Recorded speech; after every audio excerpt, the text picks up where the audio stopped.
So in this video, I'm going to show you how the heater in Japan looks like. ちょっとビデオ撮ってね。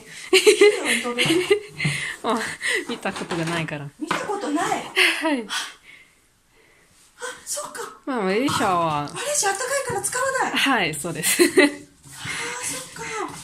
あ、こうやっての。これも知らない。はい。日本の発明家ドクター中松が発明したの。これをシュコシュコやるとこっちにこう中のものがこっちに行くの。ああ、そうですか。うん。白いの。白じゃない。これ灯油も知らない？灯油はまあ石油だけ使いますから。使うよね。はい。でこうやってパッと置くとこう自動でこう上がっていくんだけどそうか、こういうそうだよね、文化がそうだよねでここまで来るとここをこうくるくるって空気を入れるとストップするの。ああ、そうですか、うん、すごいそうか、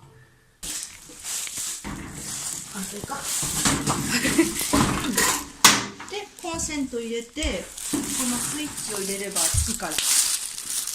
あ、それでもう大丈夫かな。大丈夫大丈夫。寒かったらこれつけて、うん、つければちょっと時間かかるけど、はい、何度からここで温度22度、温度、はい、今室内が17度で、あ、今、はい、まあ、こうやって高くもあったかくもできるし、こっちにもできる。はい。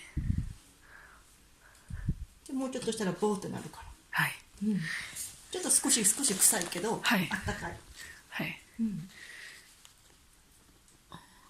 でもこれもあれかな。消臭。あ、これついて。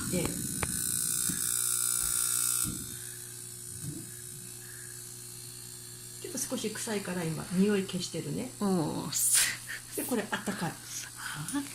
ああ、そうですか。うん。